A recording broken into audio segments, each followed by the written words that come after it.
escuchan? Bueno, buenas tardes para todos y todas. Bienvenidos a esta serie de charlas que venimos dando hace más de 10 años aquí en nuestra querida residencia cooperativa del turismo. En nombre del Consejo de Administración agradezco a ustedes y por supuesto a Alejandro, el cual nos va a dar hoy una charla. La propuesta es que al finalizar haya preguntas, no opiniones, preguntas, porque si no nos vamos a las 5 o 6 de la mañana. Pero creo que lo conocen todos, pero voy a leer una síntesis breve. Alejandro Vanoli se graduó como licenciado en Economía en la Universidad de Buenos Aires. Actualmente es director ejecutivo de la ANSES desde el 10 de diciembre de 2019. Fue presidente del Banco Central entre 2014 y 2015 y presidente de la Comisión Nacional de Valores de 2009 a 2014, siendo previamente el vicepresidente del organismo entre 2006 y 2009. Trabajó desde 1988 hasta 2006 en distintas posiciones técnicas en el Banco Central, en el Ministerio de Economía y en la Comisión Nacional de Valores. Fue director de la consultora Síntesis Argentina entre 2017 y 2019. Faltan unos años para jubilarme.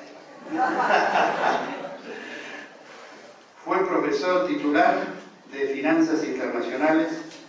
y asociado de Economía Internacional de la Facultad de Ciencias Económicas de la Universidad de Buenos Aires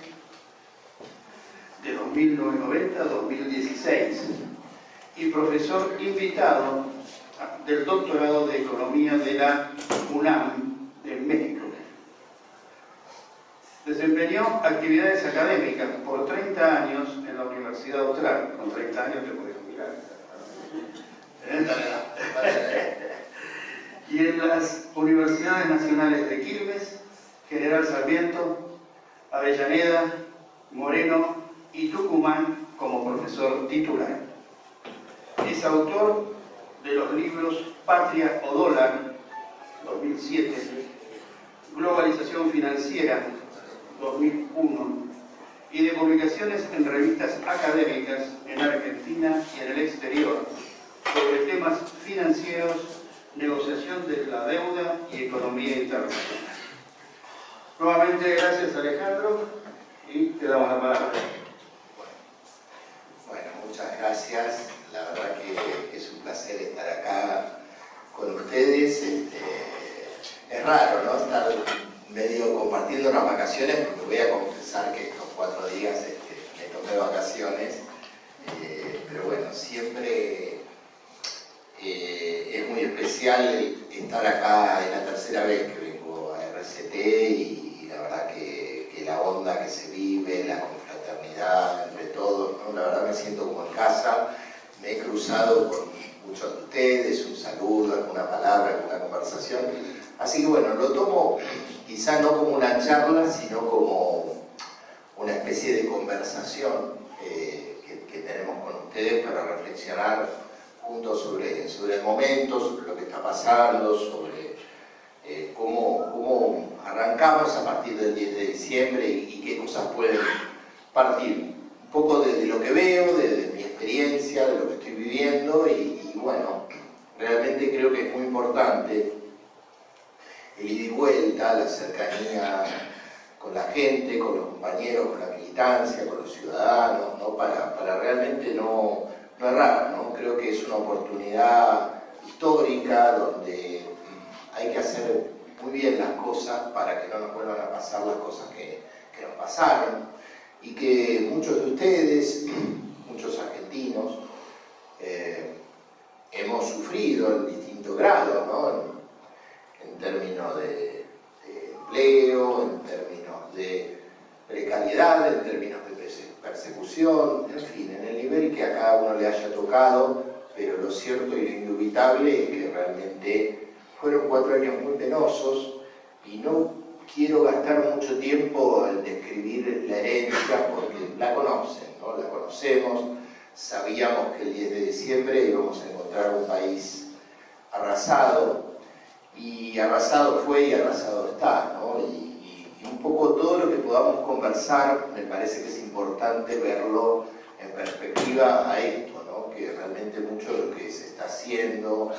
muchas de las cosas que se están dirimiendo en estos días tienen que ver con el contexto muy particular, ¿no? Un contexto donde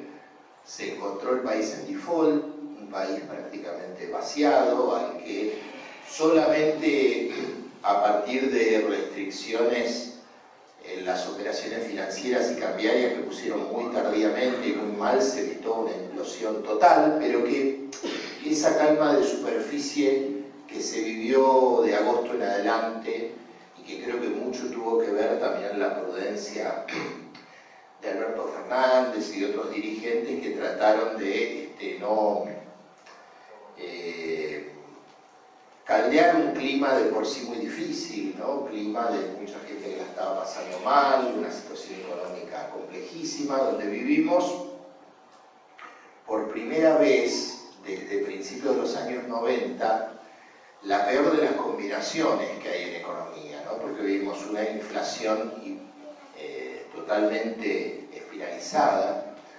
como no se veía desde 1991, salvo la salida de la convertibilidad, eso combinado con una profunda recesión, ¿no? Prácticamente 2 años de recesión. Un país con una deuda del 100% del producto, una pobreza que subió al 40%, ¿sí? Es decir, números escalofriantes, déficit financiero, déficit externo, en fin, todos los indicadores económicos y sociales en un estado muy crítico, ¿no? Entonces creo que eso condiciona mucho el punto de partida, porque quienes tenemos un cierto imaginario, digamos, de justicia y de volver a los mejores tiempos de la Argentina, tenemos que tener en perspectiva esto, ¿no? Que lamentablemente no estamos en 2015, no estamos en 2011, no estamos en 2007, ni siquiera estamos en 2003, ¿no? Y sin querer hacer comparaciones mecánicas tampoco, porque hay muchas diferencias, ¿no? Respecto a la salida de la convertibilidad, a pesar de que uno rápidamente puede decir, bueno, y cuando uno repasa lo que vivió, y mucho se parecía a lo que se generó con el endeudamiento y la crisis de la dictadura, mucho se pareció a lo que pasó en los 90, cosas que muchos dijimos y que terminaron más o menos de la misma manera, pero hay cosas que son distintas, ¿no? La geopolítica es distinta, la sociedad es distinta, el daño de la estructura económica es diferente, la situación social, ¿no? Por ejemplo, la organización de la red de contención social que existió en estos años y que fue perforada pero que no pudo ser destruida, de alguna manera contuvo también situaciones que no existían en los 90, mucho menos a fines de los 70. Entonces, por un lado, existen algunos paralelismos históricos, ¿no? Respecto a cómo las políticas neoliberales generan endeudamiento, generan crisis, generan destrucción del trabajo, generan desigualdad, pero por otro lado, la manera en que esa política y esa igualdad se relaciona con la estructura y la sociedad y el marco internacional genera situaciones distintas. Por ejemplo, si bien en el 2002 veníamos de muchos años de una gran crisis productiva y también de pobreza y de un desempleo mucho más alto, más allá de la enorme precariedad laboral que se acumuló en estos 4 años, lo cierto es que en el 2002 vivíamos una situación muy distinta. Vivíamos, por ejemplo, por una región donde en Brasil estaba Lula, en Venezuela estaba Chávez, en Estados Unidos también había un gobierno republicano, pero un gobierno republicano que en ese momento También tenía una mirada muy crítica sobre el sistema financiero y que al principio tuvo una actitud bastante benigna respecto a la situación de la deuda, situación distinta a la que arrastramos después, con el pago de los buitres, con el estado del arte de la justicia norteamericana y lo que es hoy Trump, ¿no? Y también creo que partimos en alguna medida de algunos aprendizajes, ¿no? de aprendizajes de lo que fue todo el periodo 2003-2015, lo que fueron los grandes logros, lo que fueron las insuficiencias, el costo de las divisiones. Entonces, estamos en una situación distinta, difícil, muy compleja, porque la situación de partida es difícil, porque el tablero internacional es muy complejo y vivimos una situación económica, financiera, mundial muy compleja y por cosas muy distintas, ¿no? Por ejemplo, cosas que parecen tener poco que ver con la economía, pero por ejemplo algunos de los temas, por ejemplo, que tienen que ver con la pandemia y el coronavirus, por ejemplo, están afectando mucho los mercados internacionales, en momentos en que vamos a discutir la gran batalla de la negociación de la deuda, ¿no? A lo largo de estas semanas. Entonces, en este caleidoscopio de situaciones que conforman estos cuadros, creo que empieza un nuevo gobierno el 10 de diciembre que trata, digamos, de contener sectores que durante muchos años estuvieron divididos, que tienen heterogeneidad, donde hay debate, donde hay discusiones,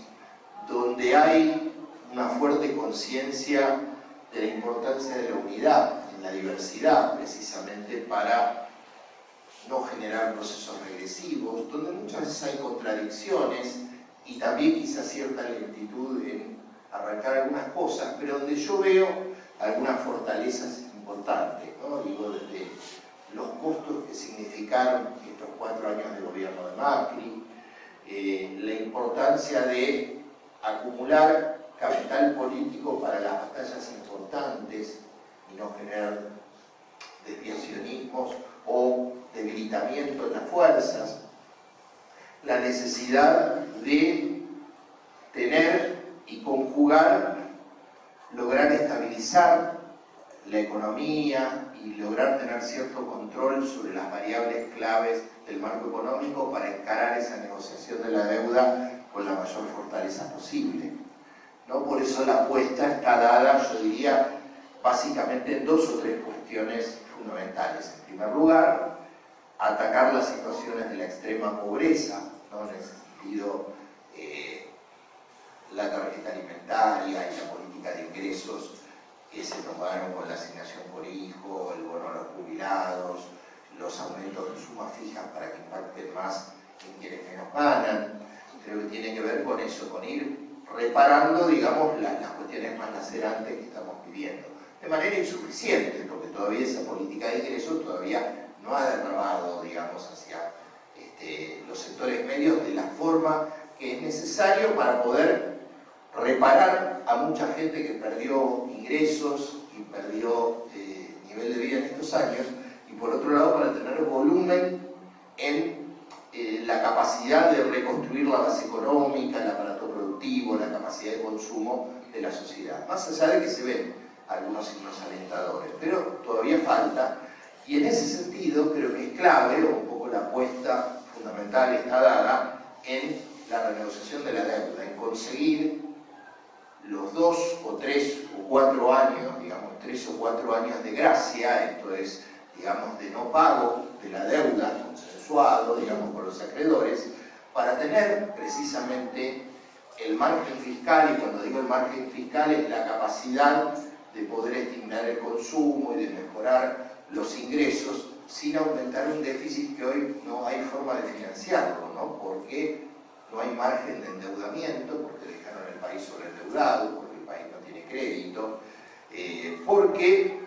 hay algún margen y se está aprovechando para aumentar algunos impuestos, ¿no? Por ejemplo, una suba adicional de las retenciones, el impuesto país que se votó en la ley de emergencia, pero no hay mucho margen, digamos, para gravar sectores, a diferencia de lo que ocurría en la salida de la convertibilidad, donde prácticamente había bajado el conjunto de los impuestos y la base tributaria era mucho más baja. Sí se tomó la decisión de interrumpir algunas medidas que había tomado Macri que fueron muy nocivas para la recaudación impositiva. Por ejemplo, la baja en los aportes patronales, que siempre implicó un agujero para las cuentas públicas y nunca pasó, como decían los liberales, que eso iba a generar trabajo. Eso pasó en la etapa de Martínez de Oz, pasó en los 90, lo mismo en la época de Macri, y lo que implicó es mayor rentabilidad para los grandes empresarios, pero no más trabajo, más inversión y un mayor déficit. Entonces eso fue revertido en la ley de emergencia. Una apuesta clave es tratar de bajar la inflación con distintos mecanismos, fundamentalmente con el control del tipo de cambio, que está sostenido con las regulaciones, no fijo porque es importante que no se atrase, que no genere un aumento de las importaciones ni que en algún momento genere una mayor presión, pero sí que se vea que esté controlado y estabilizado por el Banco Central. Una baja en la tasa de interés que también estimula la economía y en algún momento, cuando se vaya restableciendo la confianza, va a permitir aumentar el crédito. Una política de precios cuidados, que nuevamente volvió a ser importante en el sentido de, bueno, vigilar muy estrechamente, no solamente que no aumenten desmedidamente los precios, como han aumentado en los últimos meses, y también en la primera parte del gobierno actual, sino también que haya abastecimiento, ¿no? Que también uno pueda encontrar los productos, o sea, básicamente que no sea un acuerdo de precios donde los precios no se consigan. Esto complementado con algo importantísimo que se va a votar en los próximos días, que es la ley de góndolas, que es una ley que va a permitir también frenar los abusos monopólicos de las grandes cadenas de supermercados, introducir competencia, introducir la necesidad de que haya diversos proveedores, pymes, sectores de economía popular, evitar estos manejos monopólicos que suelen hacer las grandes cadenas de comercialización, donde solamente priorizan a las grandes marcas en los mejores lugares. Estamos viendo lentamente que estas medidas, junto al congelamiento de tarifas, junto a no incrementar los costos, están generando una baja de la inflación, lo que se vio en enero, lo que se está viendo en febrero, donde también se vio un patrón descendente, aunque todavía sigue siendo muy alta, aunque todavía no hay que confiarse en que precisamente las prácticas históricas, donde cuando se produce un aumento gradual en los salarios de los bolsillos, nuevamente muchos empresarios aprovechan para remarcar, y en este caso yo diferenciaría dos situaciones, ¿no? En algún caso, los grandes formadores de precios que siempre tienen bolsones de rentabilidad, de muchas empresas, pequeñas y medianas empresas, que han estado trabajando estos años prácticamente sin rentabilidad. Sin rentabilidad operativa, esto es, sin rentabilidad en su margen de negocio habitual, y sin rentabilidad financiera por las altísimas tasas de interés, que hicieron que la economía en los últimos 2 años prácticamente funcione sin crédito. Y donde los bancos lo único que hicieron fue invertir sus depósitos en las letras del Banco Central a tasas astronómicas. Entonces, consolidar una baja de la inflación es importante para que se pueda mejorar gradualmente los salarios reales sin que haya una espiralización de la inflación, en momentos donde hay que discutir de manera importante no solamente con los acreedores, sino también con quienes son los concesionarios de los servicios públicos, con quienes producen la energía, es decir, estamos en vísperas de negociaciones cruciales donde se van a determinar, yo diría, situaciones que van a ser importantes a futuro. Básicamente, bueno, cómo se va a aumentar la inversión en infraestructura, cómo se va a aumentar la inversión en energía, cómo se va a tener otra relación que no convalide los negocios y los negociados que se hicieron estos años en los servicios públicos, que aumentaron de manera totalmente desproporcionada, cómo se discute un marco regulatorio racional que permita estimular la inversión y que genere una cierta rentabilidad, pero que permita que las tarifas sean pagables. Entonces, todas esas son las cuestiones que tiene que acomodar el nuevo gobierno, y me voy a detener un segundito en el tema de la deuda, ¿no? En el tema de la deuda, donde se juega, yo creo, precisamente esta oportunidad de lograr este espacio para que haya margen para aumentar significativamente la inversión pública, el consumo, para poner en marcha la economía, porque recordemos que la expansión que vino después del 2003, vino después del 2001, donde no solo se produjo la devaluación, sino también el default de la deuda, que implicó que durante casi 4 años, hasta la primera reestructuración de 2005, no se pague gran parte de la deuda. Entonces, nos enfrentamos a este panorama. El gobierno está intentando llevar una negociación sensata de la deuda, donde se plantee una quita en el capital, porque el capital de la deuda que se acumuló es impagable, una quita en la tasa de interés, y se logra una extensión de plazo. Entonces, el gobierno va a hacer una oferta en las próximas semanas que los acreedores tendrán que tomar o dejar. Y si no hay un acuerdo, lo que nos espera será una suspensión de los pagos, es decir, una suspensión de los pagos de la deuda. Y creo que no hay que temerle a este escenario, porque siempre, si no se logra un acuerdo razonable, es mejor tener un no acuerdo, o es mejor tomarse el tiempo suficiente para negociar, porque si uno entra a una negociación, cualquiera sea, sin estar dispuesto a plantarse, siempre termina perdiendo. Entonces, esta negociación es vital, y esta negociación requiere galvanizar el frente interno, ¿no? Si ustedes recuerdan, el primer tiempo el gobierno de Néstor Kirchner logró en gran medida aglutinar al conjunto de los actores económicos del país relevantes, ¿no? Obviamente al sindicalismo, ¿sí?, a los sectores sociales, pero también a una parte importante del empresariado nacional e incluso de la banca nacional, ¿no? Como poniendo todo el eje en la necesidad de tener un frente interno poderoso, y también una economía organizada, una economía donde la inflación no se espiralice, una economía donde no haya un desborde fiscal ni un desborde externo, una economía donde el tipo de cambio esté bajo control. Es decir, uno tiene mucho más capacidad de negociación cuando tiene la economía bajo control. Y tener la economía bajo control en una situación crítica como la que estamos viviendo implica priorizar los muy escasos recursos que hoy la Argentina tiene, solamente quienes más necesitan, en los más vulnerables, en los que tienen hambre, en los que tienen las mayores necesidades básicas insatisfechas. Más allá de los legítimos derechos, razón y justicia que asiste a quienes en los sectores medios sufrieron enormemente una pérdida de su calidad de vida, de sus ingresos, de su trabajo,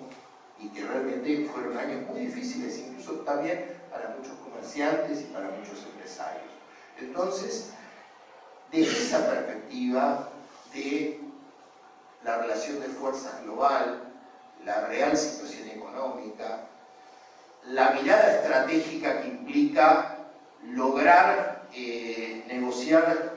con la mayor fuerza y en las mejores condiciones, y no con una economía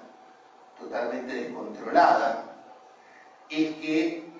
se busca ese objetivo estratégico de ir en una segunda fase, ¿sí?, a una economía en expansión donde se amplíe el consumo, porque es absolutamente vital y no alcanza solamente, más allá de la justicia y la ética que implica priorizar a los más vulnerables. Lo que hace falta para poner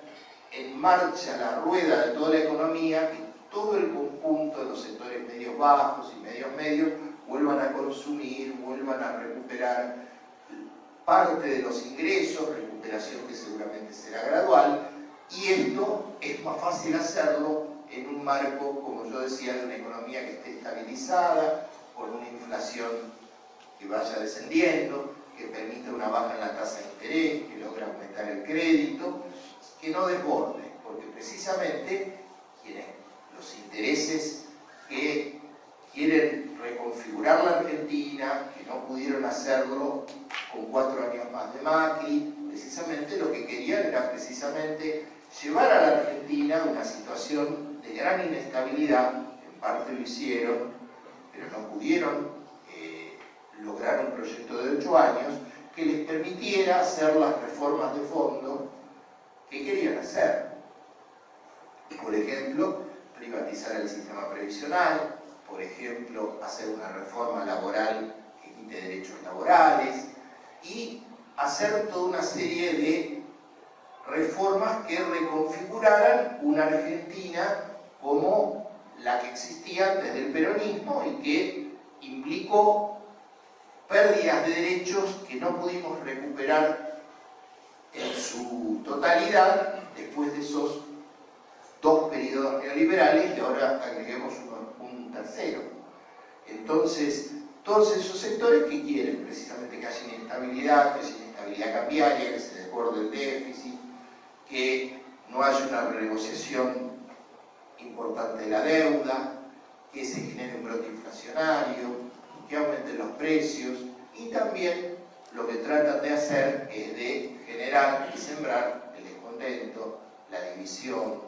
¿sí? Entonces, estamos ante un equilibrio muy finito, donde tenemos que tener una sociedad autocrítica, movilizada, que apoye desde la crítica, y por otro lado, también el equilibrio de cuidado, no ser funcionales al enemigo, de saber de qué lado está cada uno, cuáles son las reales intenciones del gobierno, cuál es el ritmo posible de las mejoras, desde el punto de vista de entender básicamente cuál es el sentido estratégico de un proyecto que, más allá de los matices que tiene, creo yo, objetivos muy claros. Es volver a generar una economía de producción, volver a poner a la Argentina en una senda de desarrollo que se aleje de la especulación financiera, volver a generar una sociedad donde se redistribuya progresivamente la riqueza, volver a tener una sociedad donde la Argentina soberanamente pueda tomar sus decisiones, tener un país que pueda integrarse con el mundo, pero privilegiando básicamente a la región y tratando no de insertarse en acuerdos de libre comercio que impliquen pérdida de trabajo, pérdidas de empleo, sino que trate de alguna manera potenciar una base económica con mayor valor agregado, con un componente exportador más profundo que permita generar mayor tecnología en el país, más empleo, más desarrollo industrial, más desarrollo de los servicios, mayor valor agregado, para poder salir de esta situación cíclica que siempre ha tenido la Argentina, que afectó a todos los gobiernos, que afectó parcialmente también hasta el gobierno que terminó en 2015, que es esto que se llama la restricción externa, que es esta suerte de situación crítica que se genera en los distintos gobiernos cuando ocurren factores globales o locales que nos dejan en una insuficiencia de divisas, de recursos, sea porque baja el precio de los productos que exportamos, sea porque se nos cierran mercados, sea porque importamos mucho más en procesos de crecimiento y no logramos generar un proceso de argentinización de la economía, de sustitución de las importaciones, sea porque nos generan un bloqueo, como pasó a partir del tema de la deuda y del juez Griesa en 2014. Entonces, creo que la clave para un proyecto nacional y popular es no solamente producción y obra pública, bajar los precios y retomar el crecimiento. Ese es como un primer piso. El segundo piso que hay que lograr y consolidar tiene que ver con lo que son cambios estructurales y sociales en la economía que hagan que no retrocedamos o nos hagan retroceder, que tiene que ver con cuestiones más ligadas al desarrollo, que tienen que ver con cómo poder sostener en el mediano plazo el proceso de crecimiento sin esta restricción externa, cómo producir con mayor valor agregado, cómo bajar los niveles de pobreza estructural que en los últimos 40 años no se han bajado, cómo resolver temas de economías regionales que también han generado una mayor centralización de la economía y de la actividad económica en los grandes centros urbanos, cómo recuperar la infraestructura, por ejemplo, el sistema ferroviario solo en el final, en el 2013, 14 y 15, se pudo recuperar después de décadas de retroceso, cómo recuperar la inversión pública, cómo lograr que aumente la oferta de energía en el país y que haya inversiones en sectores que las grandes empresas, por los malos marcos regulatorios o porque en el último gobierno prácticamente eran socios y parte del gobierno, no hicieron nada para aumentar la oferta energética del país. Y cuando el país crece es vital tener la energía para poder sostener ese proceso de crecimiento. Cómo poder hacer cuestiones que la Argentina se debe desde hace mucho tiempo, como un sistema impositivo más justo y más redistributivo, una reforma financiera más profunda, que incluya un cambio en la ley de entidades financieras, que es de la época de Martínez de Hoz. Es decir, cómo poder avanzar gradualmente en cuestiones necesarias que va a haber que ir acometiendo y haciendo gradualmente, sin prisa pero sin pausa, midiendo las relaciones de fuerza, porque también una de las cosas que pasó en el gobierno kirchnerista es que a veces se abrieron demasiado flancos y eso fue letal. Entonces también ahí hay un equilibrio muy fino que nos aleja tanto del inmovilismo como el de tratar de ir por todo y, digamos, dividirnos también, ¿no? Entonces, todos esos son los dilemas, todos esos son los debates, todas esas son las necesidades de ir generando y consolidando un proyecto político que implique aumentar la base de sustentación del mismo, que le dé diversidad, que le dé pluralidad, que no nos aleje de sectores que o se fueron o no formaron parte, pero que legítimamente tienen intereses objetivos dentro del campo nacional y popular. Entonces, básicamente creo que es vital, por un lado, tener un gobierno que vuelva a tener la capacidad de generar políticas de Estado, políticas de mediano plazo, y por otro lado, una sociedad también que vaya teniendo mayor riqueza en términos políticos para poder afrontar las batallas culturales, las batallas sociales que va a haber que dar para que realmente el gobierno se pueda ver sostenido por un pueblo que en esas grandes batallas esté del lado de un gobierno que lo exprese, sabiendo cuáles son las grandes restricciones, que los medios de comunicación son lo que son, que los intereses financieros, mediáticos y judiciales son los que son, que el mundo es el que es. No son circunstancias fáciles, entonces donde precisamente hay que tener, creo yo, mucha inteligencia, mucha prudencia, pero hay mucha firmeza para avanzar contra el conjunto de los intereses creados, pero sin comer vidrio y fortaleciendo un espacio que nació con legitimidad, pero creo que hay que dotar de mayor fortaleza precisamente porque el conjunto de esas batallas y de esas reformas que se vienen en un contexto difícil va a requerir, ¿sí?, de mucha persuasión, de mucho convencimiento, de mucha claridad conceptual, de mucha explicación, de mucho diálogo, de mucho debate, de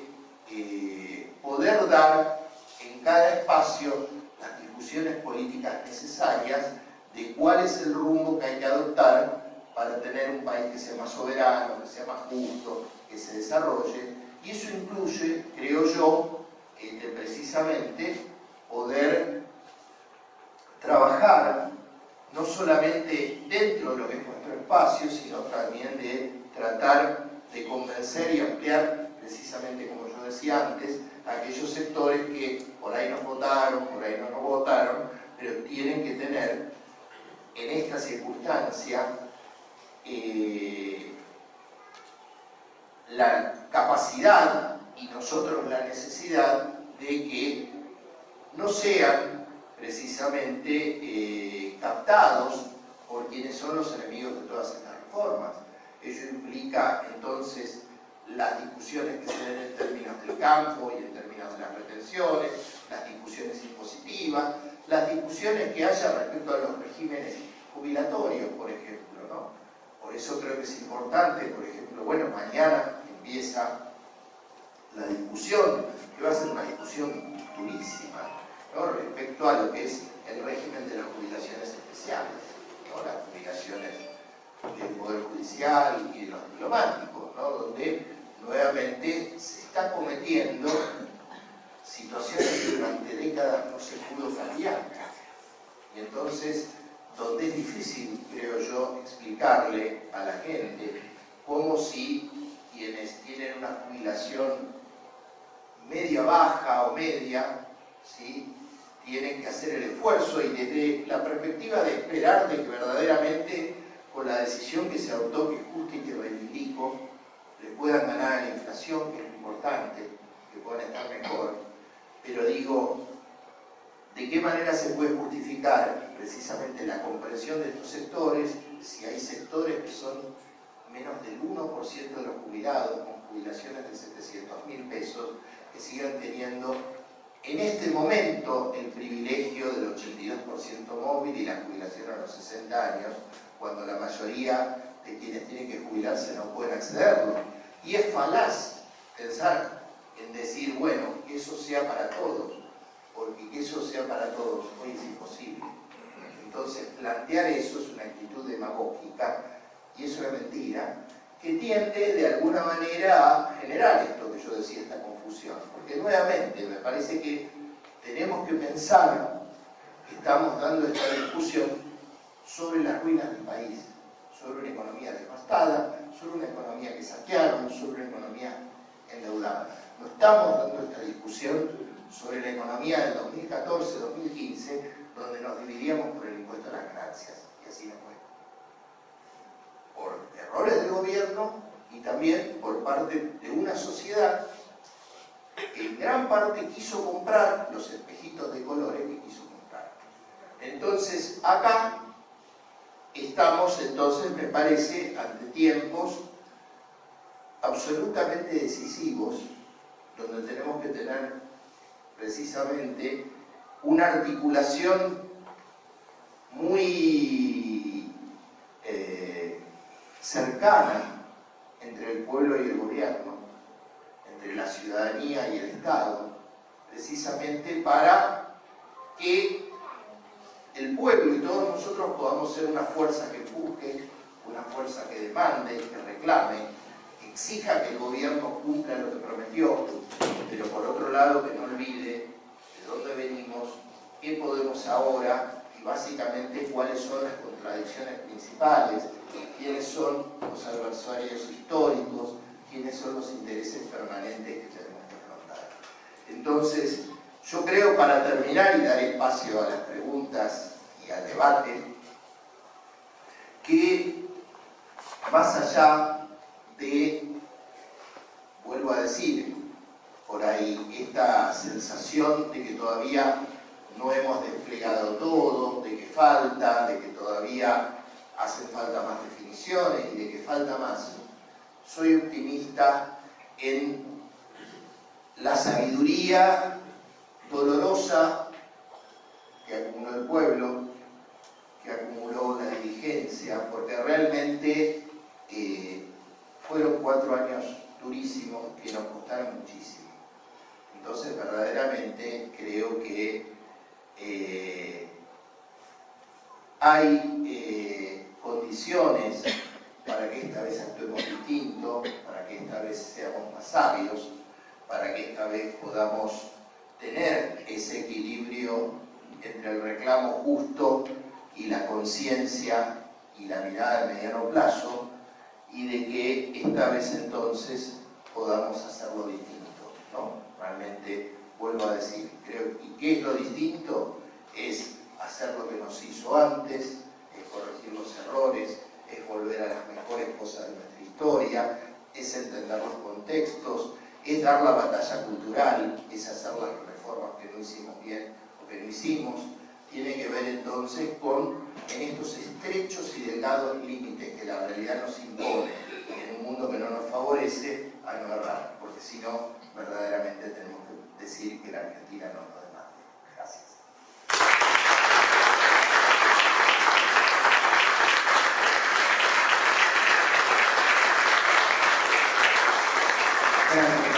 Antes de las preguntas,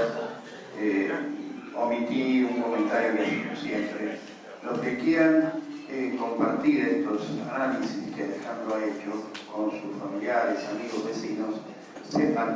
que esto está siendo grabado y se va a publicar en nuestra página web para quienes quieran reiterar los conceptos que a lo mejor a veces se pasan en la rapidez y compartir. Ahora sí, ¿quién se anima primero? Hay una señora, Pablo. Bueno, yo doy las gracias a esta charla en principio, y una cosa que usted dijo que a mí me parece esencial, que es la política de Estado. Agarrado con las políticas de Estado, a mí me parece también que hay que hacer una suerte de investigación muy profunda y darnos este tiempo de estos 4 años que pensábamos que lo vamos a lograr de una u otra manera con el plan A o con el plan B, para investigar realmente qué pasó. A mí me preocupa muchísimo los fondos de garantía de sustentabilidad de los jubilados, me preocupa muchísimo la deuda externa, dónde fue, por qué se creó, y creo que ya tuvimos en alguna oportunidad investigadores que hicieron su historia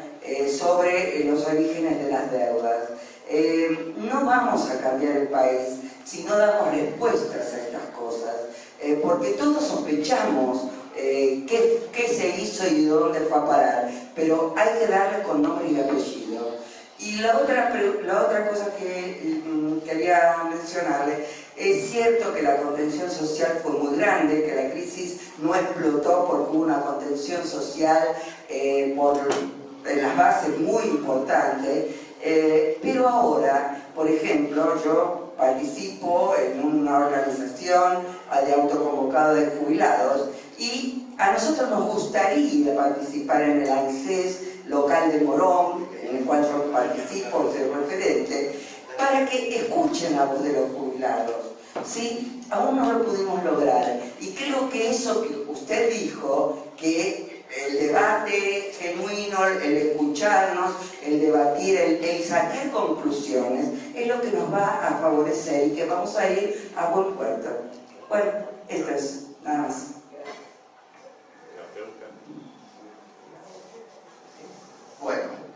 Bueno, la primera, obviamente, coincido con usted en la necesidad de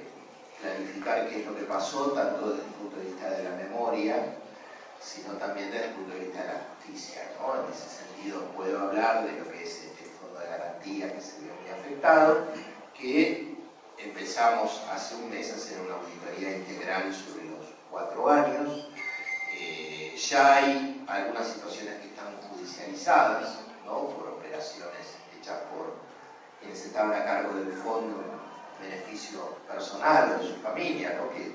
ya implican procesamientos, así que no puedo menos que compartir eso, y lo mismo respecto a los responsables de todas las operaciones financieras que hayan implicado delitos, ¿no? Por ejemplo, podríamos hablar de la tergiversación de una ley de blanqueo donde se excluía a los familiares y que por una cuestión reglamentaria incluyó familiares, ¿no? En beneficio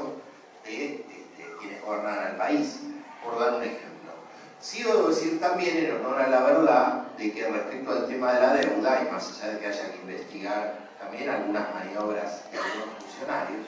gran parte de la deuda nueva fue contraída legalmente, ¿no? Y eso implicó también alguna corresponsabilidad del Parlamento durante estos 4 años, que muchas veces convalidó las leyes de presupuesto y convalidó la legalidad de ciertas operaciones, más allá de el rol del Fondo Monetario Internacional también,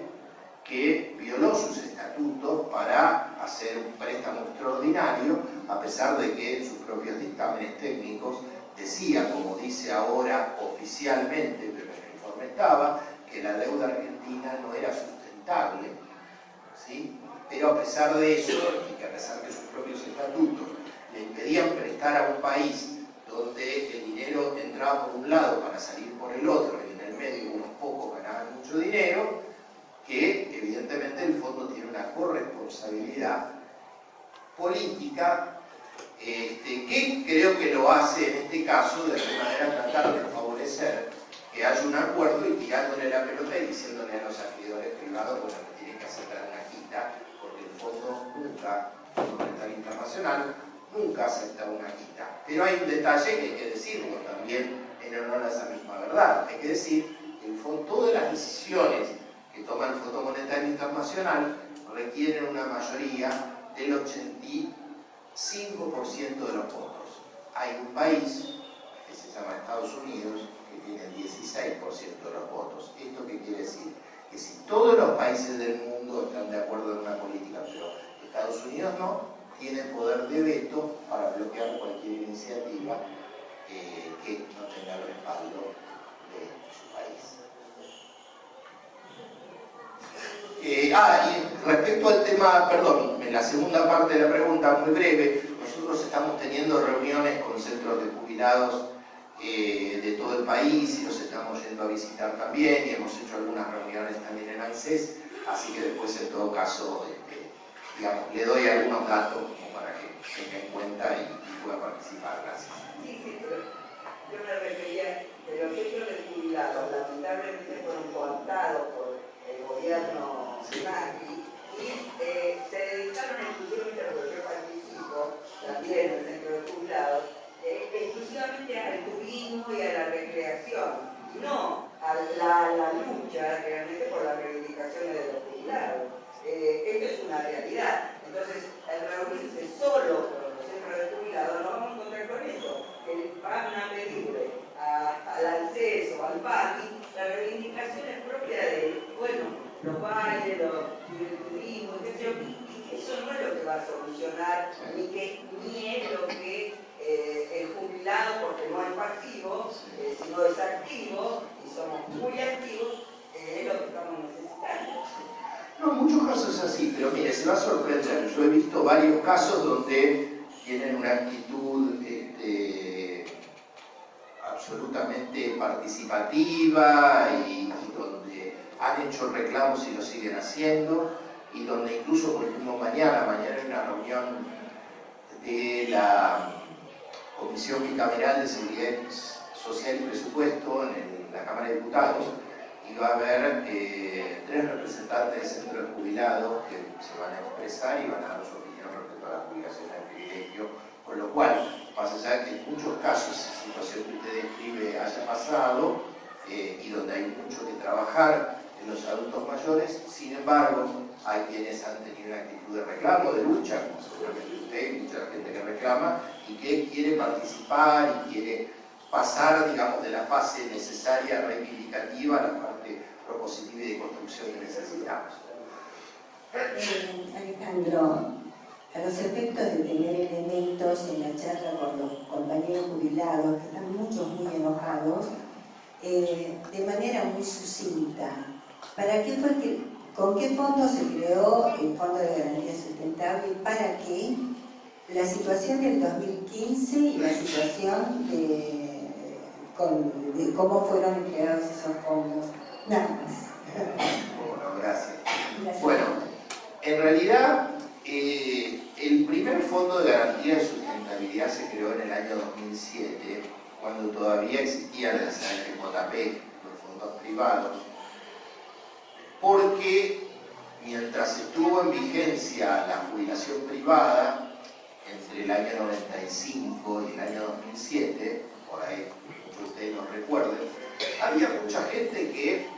no optaba, no elegía, no se involucraba, no entendía, no le contaba, no le daban las planillas, y entonces la gran mayoría de la gente no optaba por el régimen privado, por el régimen público, y entonces al que no optaba lo metían de prepo en una AFJP, y eso implicaba muchos fondos.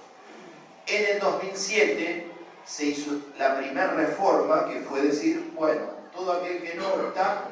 va a derivar sus fondos al Estado, y con esos fondos se creó el primer Fondo de Garantía de Sustentabilidad. Al año siguiente, cuando se estatizan los fondos previsionales, en el año 2008, a ese fondo se le suman los fondos que fueron declarados públicos y de administración estatal y administrados por el ANSES. A partir de ese momento, el sistema previsional administró un gran fondo de jubilaciones y pensiones que desde el año 2008 hasta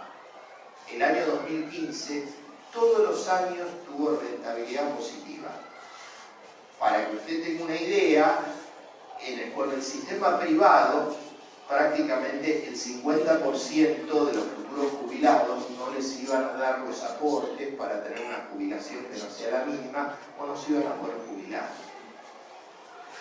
Y incluido el último año, no solamente el régimen de AFJP tenía costos altísimos, la comisión que se cobraba sobre el aporte era prácticamente un 33% del aporte personal. Quien está en relación de dependencia aporta el 11% de sus haberes para el sistema jubilatorio, y un 33% de ese 11% iba a comisión para la FJP. Además de esa comisión, el mal manejo de los fondos implicaba una pérdida, ¿sí? O sea, tenían rentabilidad negativa las AFJP, es decir, que uno no solamente perdía por lo que aportaba, sino lo que quedaba del fondo cada vez se iba reduciendo. Y eso es lo que impulsó la decisión de estatización de los fondos. ¿Qué permitió? Aumentar el fondo de jubilaciones, aumentar todos los años las jubilaciones, y desde el año 2003 al 2015 las jubilaciones le ganaron a la inflación medida contra el índice de la ciudad, no solamente contra el índice nacional y también contra el tipo de cambio. Y además se llegó a tener con una cobertura que pasó a ser el 93% de la población con jubilaciones a través de las moratorias y de las distintas políticas de inclusión que se fue haciendo.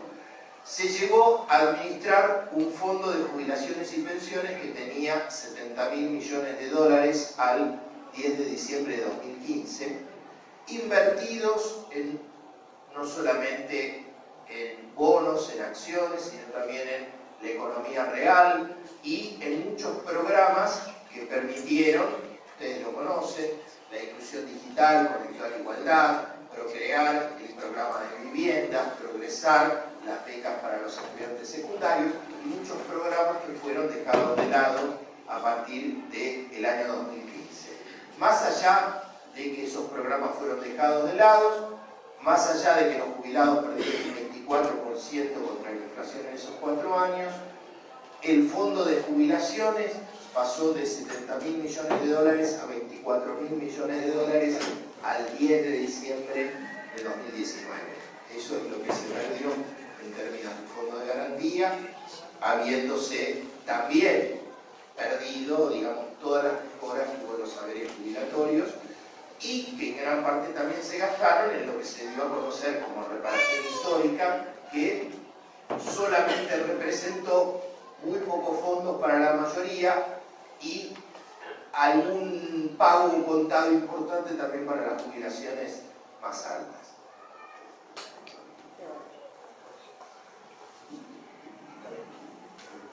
Y buenas noches. Ante todo, gracias por la oportunidad. oportunidad de esta charla.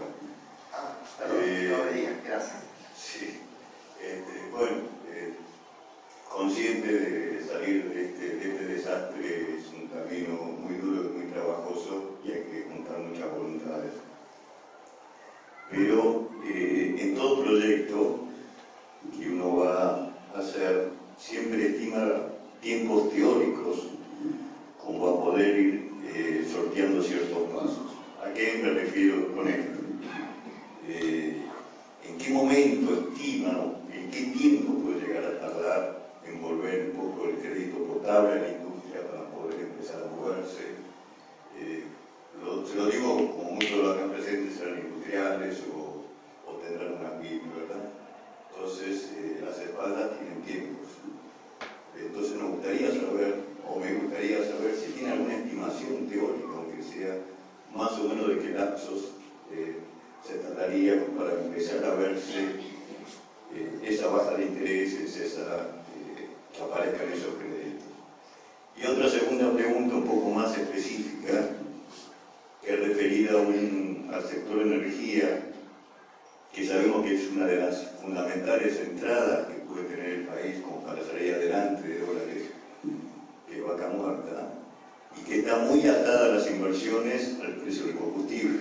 Y ahí tenemos un problema de la sábana corta, ¿no? O sea, si la tiro para un lado, avanza una, y si la tiro para el otro, libero, se va toda la economía al diablo. O sea, eso, ¿qué idea, de qué manera lo piensan solucionar o cómo se está pensado encararlo? Gracias. Bueno, a ver, los tiempos de recuperación en general, hay un libro muy interesante de Alfredo Zayat, de los economistas como astrólogos, en el sentido de los pronósticos fallidos, con lo que creo que hay que ser cauto con los pronósticos, pero me parece que va a ser clave el ritmo de renegociación de la deuda, digamos, cómo se resuelva, para determinar la velocidad de lo que puede ser la reactivación, pero uno debería creer que el conjunto de medidas que se están adoptando y debería indicar que, digamos, en este año la economía debería poder estar creciendo. Ya hubo una baja en la tasa de interés, ¿no? Recordemos que la tasa de interés de referencia del Banco Central, que estuvieron en el 74% y ahora están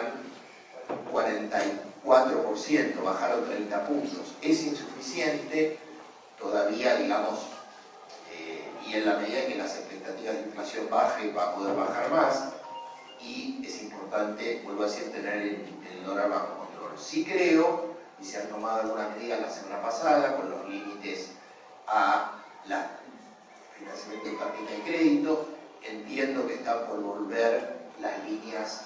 de crédito subsidiadas que el Banco Central le imponía a los bancos para favorecer y dar crédito en condiciones razonables al sector industrial, y creo que eso va a ser positivo en términos de que la economía vuelva a tener crédito, porque es una economía sin crédito no puede funcionar, y realmente el costo financiero que ha habido en estos 3 años ha sido milagroso que el aparato productivo siga sobreviviendo. Y respecto a la energía y la sábana corta, es cierto, ¿no? O sea, por un lado, o sea, no podemos tener un congelamiento permanente, ni tampoco podemos tener el saqueo que fue los tarifazos en dólares impagables, que de ninguna manera redundaron en inversión. Es lo mismo que pasó en los años 90. Hubo tarifas dolarizadas y la inversión en energía prácticamente fue mínima. Entonces creo que esto genera una profunda discusión. Es cierto, por ejemplo, que la extracción de gas, ¿sí?, tiene algunos costos en dólares que habrá que reconocer, pero no todos los costos son en dólares. La mano de obra no es en dólares, los impuestos no es en dólares, y hay un montón de costos productivos que no son en dólares. Entonces creo que hay que sentarse con cada una de las empresas. De nuevo, no es lo mismo el gas que la electricidad, no es lo mismo la producción que el transporte, la distribución, y habrá que buscar de qué manera se determinan tarifas razonables atadas a cumplimientos estrictos de inversiones. Y en este sentido, mi opinión personal es que hay que discutir y revisar cada marco regulatorio de cada empresa privada, ver si lo cumplieron, no lo cumplieron, y rediscutir todo hacia adelante, de nuevo desde esta perspectiva. Obviamente, para que haya inversión tiene que haber rentabilidad razonable, no solo pagables, porque si no son pagables, tampoco son tolerables y no hay economía que aguante una situación donde las tarifas retroalimenten una espiral inflacionaria, como vimos que pasó en la gestión de Macri, donde la inflación estuvo espiralizada por la devaluación, pero fundamentalmente por el aumento de tarifas que estuvo absolutamente ligado a generar renta y rentabilidad extraordinaria a sectores vinculados al propio gobierno y que tenían a sus propios representantes en el gabinete.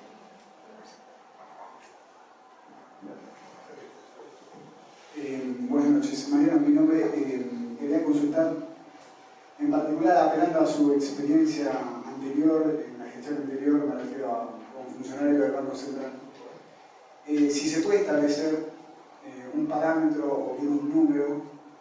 en donde se refleje la cantidad de dólares que se necesitan para ingresar a una tasa de crecimiento X determinada. Me refiero, en otras palabras, se necesitan tantos dólares, 1.000 millones de dólares, 100 dólares, para crecer a un 2%, un 3%, o es un número que no se puede establecer con anterioridad. La pregunta radica con un objeto final que tiene que ver con la salida de la crisis es con crecimiento y el crecimiento se necesita con dólares y los dólares faltan.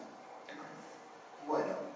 a ver, es difícil atarse a un número específico. Yo diría básicamente que la Argentina tiene que tener superávit de sus cuentas externas. Es decir, que lo que exporte sea al menos igual o superior a lo que se va en divisas a partir de las importaciones, los pagos de utilidades a las transnacionales, los intereses de la deuda y la fuga de capitales. Por eso es importante tener bajo control esos mecanismos. Eso implica regulaciones, implica que no se puedan fugar capitales sin control, pero también requiere modelo económico y requiere planificación, es decir, bueno, en qué medida se puede favorecer que haya proveedores nacionales, ir sustituyendo importaciones, cómo se puede en un mundo cada vez más proteccionista exportar un poco más, pero por lo menos tener alguna capacidad exportadora. Es decir, es una mezcla de normas y regulaciones y de políticas económicas, algunas que maduran en el tiempo. Claramente,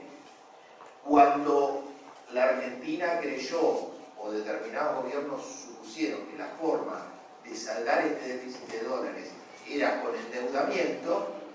así no fue siempre. Entonces, me parece que hay que encontrar ese punto de equilibrio de tratar de ir generando las bases para generar ingresos genuinos a partir de tratar de tener una matriz diversificada de la producción para poder exportar algo más que commodities y por otro lado ir controlando, limitando las importaciones esenciales y los mecanismos financieros de fuga de capitales. Durante gran parte del gobierno, cuando digo anteriores ahora, ¿no? Lo que es la temporalidad de la charla. Durante 2003-2015 hubo superávit externo y eso dio margen de maniobra, pero es verdad que en los últimos 3 años, cuando cayó el precio de la soja y donde se acumularon muchos años, de aumento de la demanda energética a partir de años de crecimiento, se generó el cuello de botella. Ahí claramente hubo un problema estructural que no se terminó de resolver. Entonces, por eso, más allá de las cuestiones de coyuntura, es importante generar las condiciones estructurales de mediano plazo para que ese balance de divisas, contando todos los componentes, sea positivo. Entonces eso incluye política industrial, eso incluye política de desarrollo, implica control de capitales, implica tener políticas de negociación y control sobre las multinacionales y sobre el sector financiero para que no terminen siendo canales de salida de divisas como terminó pasando estos 4 años, donde si uno toma las divisas que se fugaron más el saldo de la balanza comercial más los intereses de la deuda, más que duplicaron todo el préstamo multimillonario del FMI que fue otorgado en los 2 años precedentes.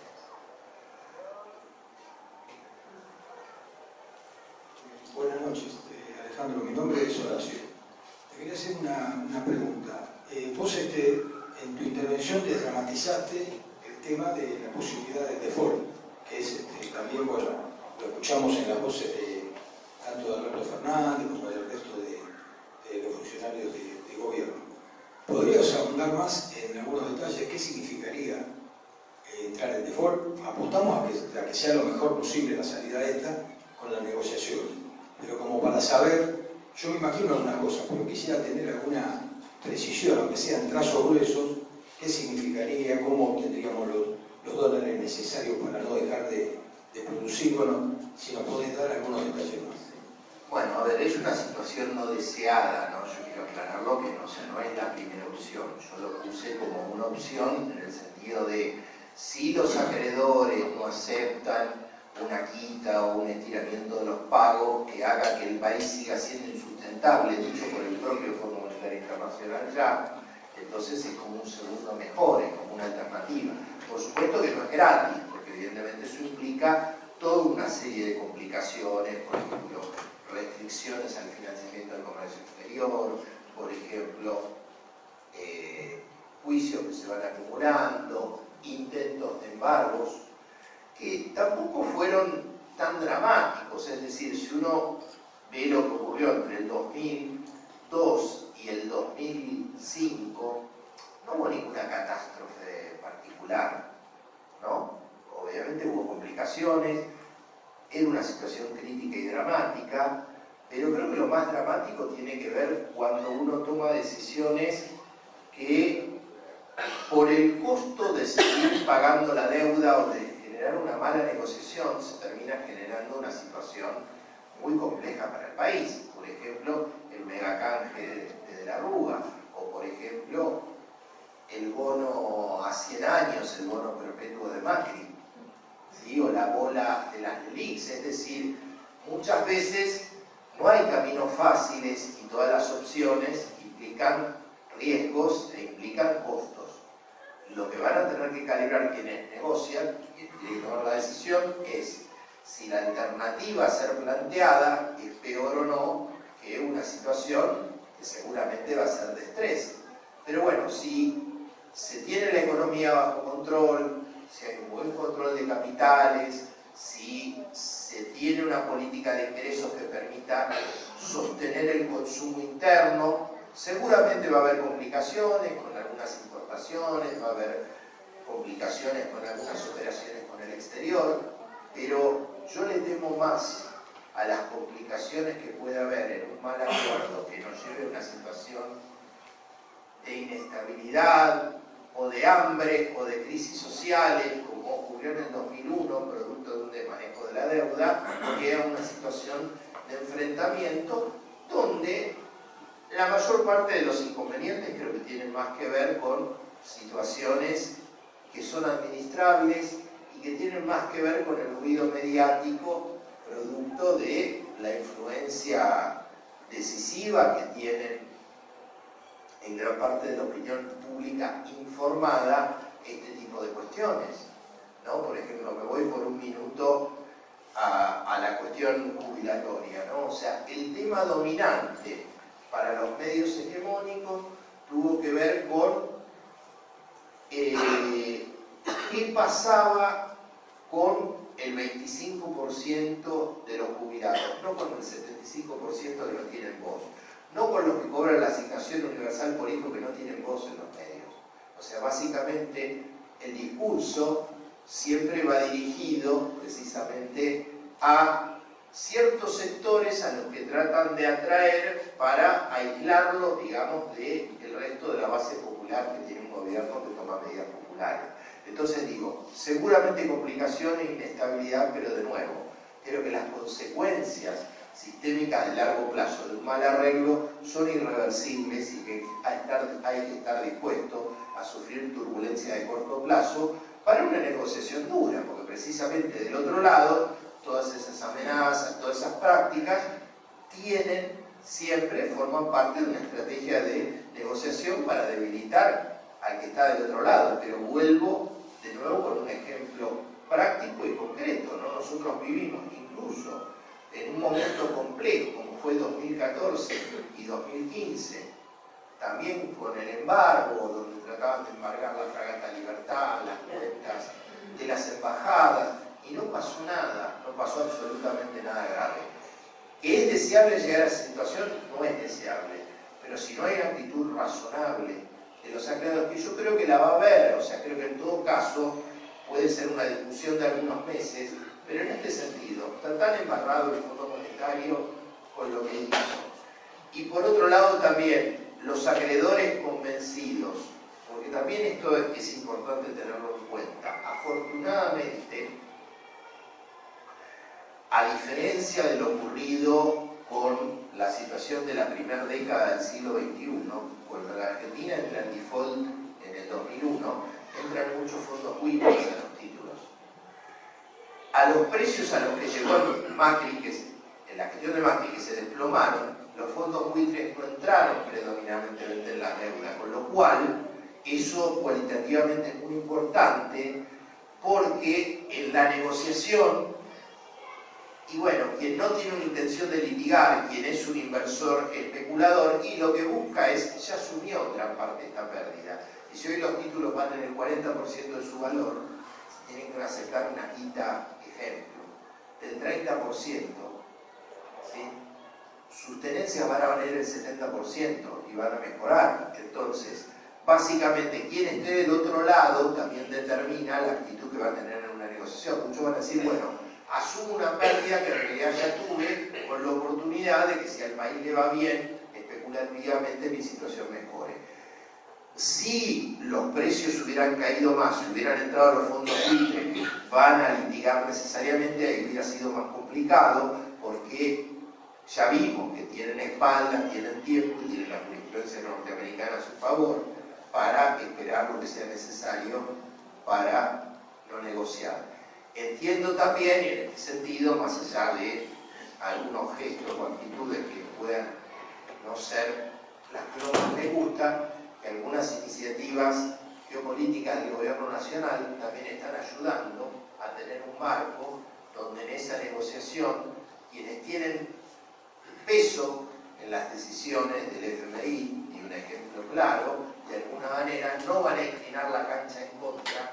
como pasó en el periodo 2011-2015, donde claramente la actitud,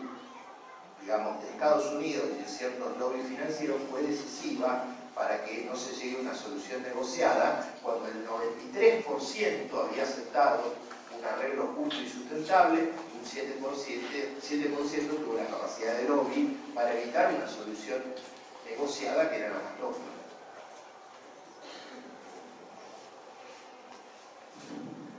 Hola, buenas noches. Bueno, hiciste una reseña muy interesante, creo que la mayoría de acá estamos de acuerdo. La pregunta fundamental es, con la experiencia que tuvimos en el 2015 y lo que nos pasó con la ley de medios y con la justicia,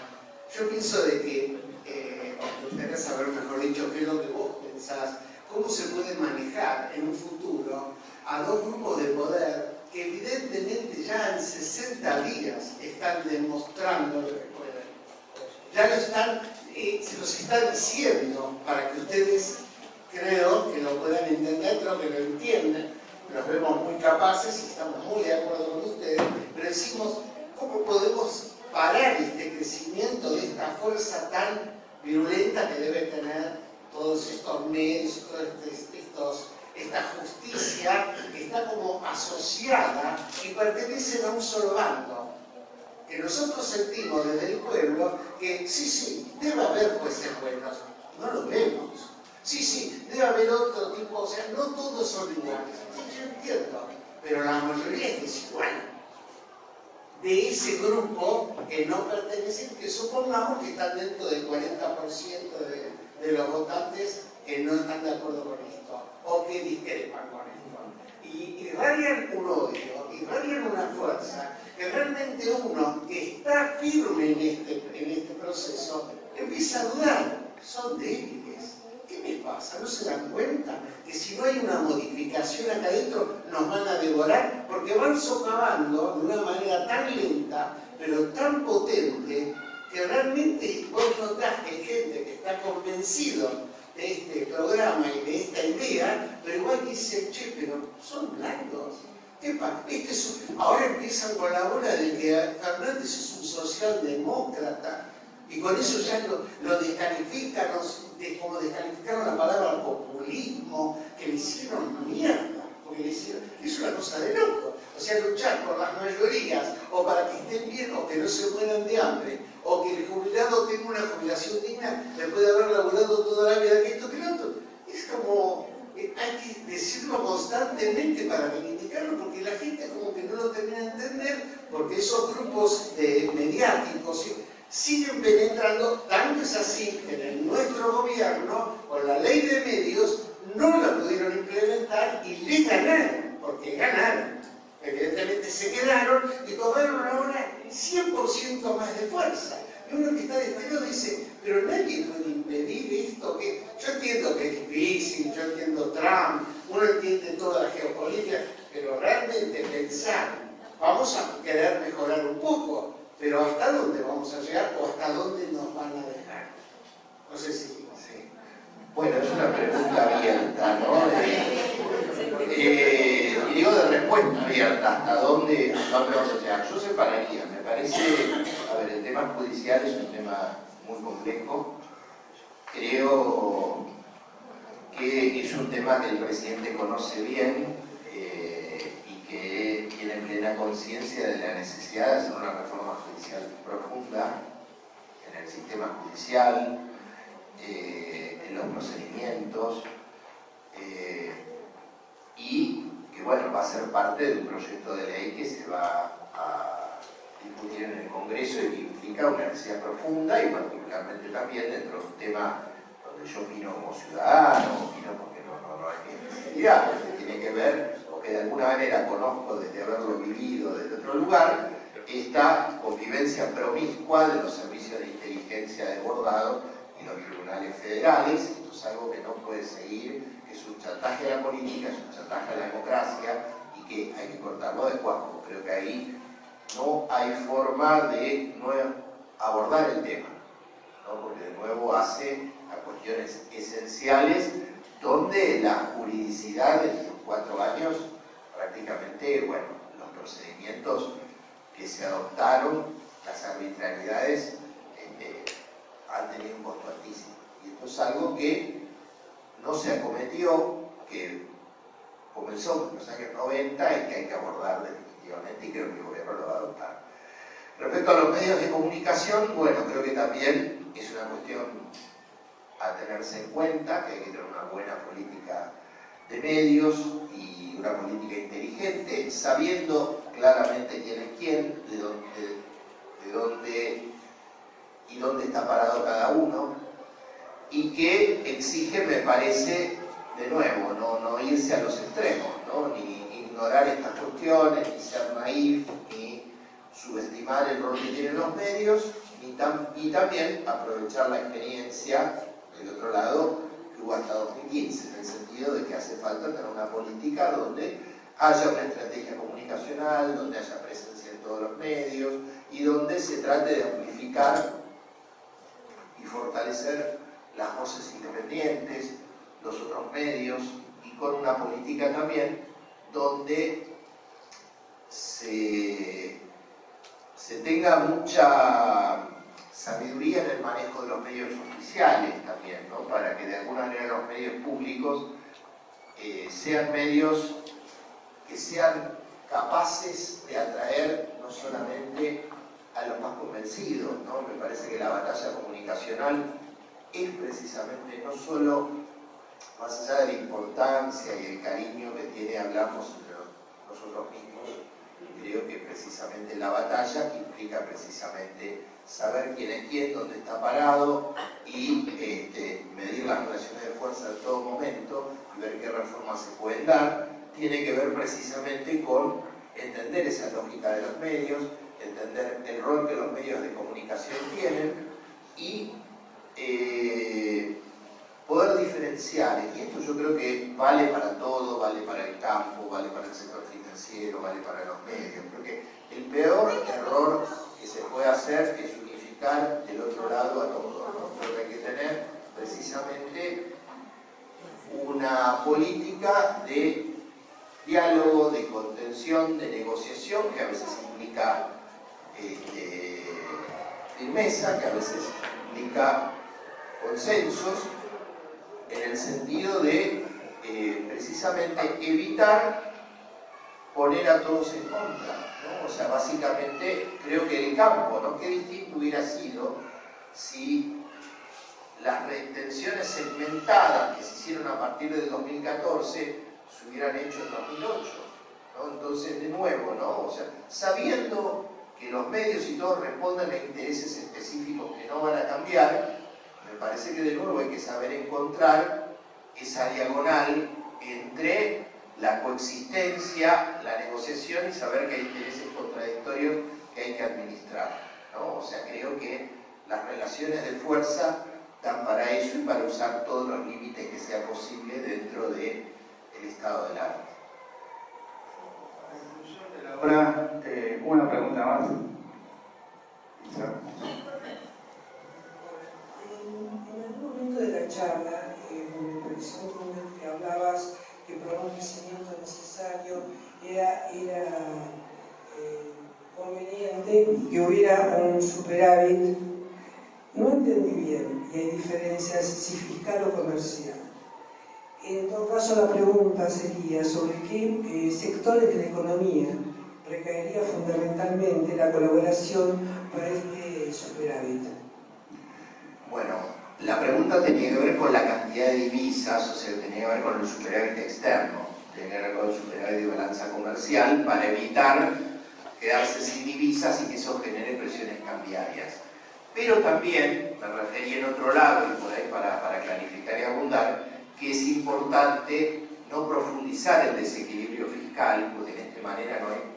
momento no hay tiempo de financiarlo, y yo mencionaba la importancia de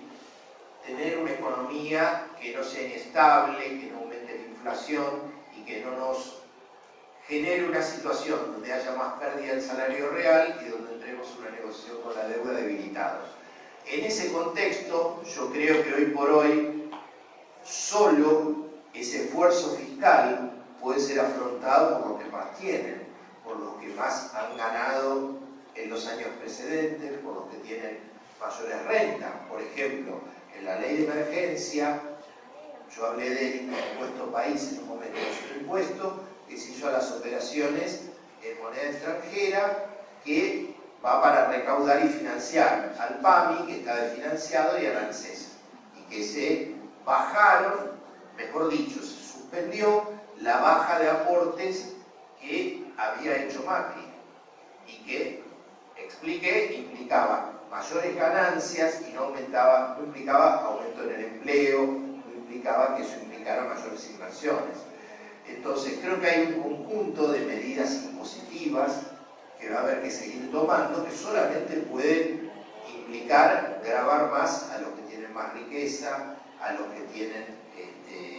más han ganado en estos años, porque no hay margen para gravar más a quienes menos tienen. Y una de las medidas adicionales que se tomó, precisamente en el sentido de bajar impuestos a los que menos tienen, tiene que ver con algo que arranca ahora el 1 de marzo, que es volver a hacer un reintegro sobre las operaciones con tarjeta de débito, que implica asegurar que se acredite en la cuenta de quienes compran a los que están en la UH y a los que tienen las jubilaciones más bajas, para garantizar que esta baja de impuestos verdaderamente vaya al bolsillo. Porque ¿qué pasó cuando en los últimos meses, demagógicamente y sabiendo que perdía, Macri bajó el IVA los últimos meses? Eso no generó una baja en los precios, eso no implicó que esa pérdida de recursos que hoy nos está afectando, porque afectaron la recaudación impositiva de 2020 con un conjunto de medidas que tomaron, y una fue esta baja del IVA, no bajó los precios el 21%, fue a márgenes, ¿sí? Y cuando volvió el IVA, cuando estaba previsto a fin de año, y aumentaron los precios como aumentaron. Entonces, el conjunto de las medidas impositivas impositivas tiene que ser gravar a lo que ganaron en los 4 años precedentes. Y esto tiene que ver con tener los recursos para no tener déficit y para poder financiar en pesos a quienes menos tienen, ¿no? La AUH, las jubilaciones mínimas, los sueldos mínimos y las necesidades sociales alimentarias por la tarjeta alimentar. En lo que es en dólares, tiene que ver con el equilibrio del sector externo, que tiene que ver con que el país no sea vulnerable a una devaluación, como explicaba antes. Tiene que ver con el hecho de que si el país tiene equilibrio en sus cuentas externas, no va a tener una presión devaluatoria que es como una espada de Damocles para un gobierno popular, porque en la Argentina sabemos, y hemos visto en los últimos 40 años, que cuando hay una devaluación, a diferencia de otros países que no pasa nada, o aumenta algo los precios por los costos importados, en la Argentina una devaluación tira arriba todos los precios y eso genera una inflación que se termina comiendo esa ventaja competitiva que parecía hacerse con la devaluación, porque teóricamente, ¿qué es lo que pasa? ¿Qué es lo que dicen? Cuando un país devalúa se hace más barato para que los extranjeros nos compren más y supuestamente aumentan las exportaciones. Pero ¿qué pasó? Macri tuvo 3 mega devaluaciones y no hubo ningún salto exportador. ¿Por qué? Porque esa devaluación aumentó los precios y entonces en dólares, nuestros costos en dólares siguieron siendo muy altos, y por otro lado porque no hubo ninguna política industrial que promueva aumentar exportaciones que no sean las exportaciones primarias, las exportaciones de carne, las exportaciones de soja, las exportaciones de minería, y esas exportaciones per se no generan desarrollo. Por otro lado, esas devaluaciones y esos aumentos de precios y la apertura de los mercados externos, ¿qué hizo? Que cada vez sea más caro comprar la leche, comprar el pan, comprar la carne. Por eso verdaderamente aumentar, como se va a hacer ahora, las exportaciones sobre los sectores concentrados, no solamente es una cuestión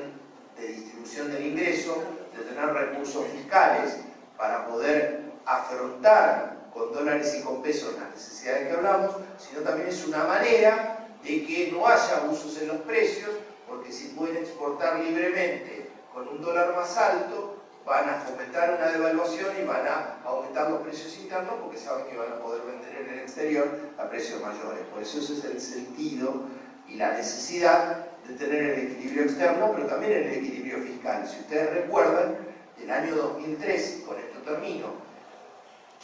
durante el gobierno que empezó en 2003, ¿qué había? ¿Qué se había logrado?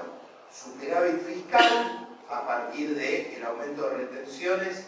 y la moratoria en la deuda, superávit externo, limitando las importaciones y con un tipo de cambio competitivo, desendeudamiento, ¿sí? O sea, fue toda una matriz que posibilitó salir de inestabilidad crónica para poder tener estabilidad, para poder garantizar años de crecimiento y para poder introducir la justicia social, porque es un crecimiento y hay equilibrio económico. Ahora, el equilibrio económico se logra con crecimiento, se logra con desarrollo, se logra con un Estado presente, no se logra con el ajuste. Todos ustedes recuerdan el gobierno anterior, como otros gobiernos que decían, hay que ir al déficit cero, no hay que emitir moneda, y así vamos a volver al mundo, va a volver el crédito. ¿Y qué pasó? Hubo emisión cero y los precios siguieron aumentando y hubo récord de inflación en 2018 y 2019. Trataron de bajar el déficit fiscal con el ajuste y no pudieron hacerlo, y ese déficit mató la recaudación y generó la recesión. ¿Cómo se logra ese equilibrio fiscal? Volviendo a sentar las bases de una política de crecimiento, que se recupere la recaudación a través de un mayor consumo, más el mundo proteccionista. ¿Y cómo se logra equilibrio externo? Bueno, básicamente limitando las importaciones a las esenciales, frenando la fuga de capitales especulativas, frenando el pago de los intereses de la deuda sin control, frenando el endeudamiento privado, es decir, todo un conjunto de medidas necesarias que en su momento se tomó y que en gran medida hay que retomar, desandando todo lo que hizo el gobierno anterior, que solo muy al final tomó algunas medidas de sentido común para que no impresionara. Y vean ustedes, el gobierno anterior sobre el final metió el control a los capitales especulativos, aumentó algo las retenciones después que las bajó, quiso retomar precios cuidados cuidado porque se les desbordaban los precios, ¿sí? Volvió a una versión light de la hora 12 para impulsar la economía, es decir, todo un conjunto de instrumentos que habían banalizado, que habían bastardeado, que habían suprimido, por fuera de haber eliminado un montón de controles esenciales sobre las operaciones financieras, los tuvieron que hacer de manera insuficiente, tardía, parcial, y a pesar de todo, la economía siguió en crisis. Entonces, recuperar todo eso gradualmente sobre la base de fortalecernos, impulsar el consumo y lograr que la deuda sea sustentable va a ser el camino para poder recuperar el crecimiento y pasar al desarrollo.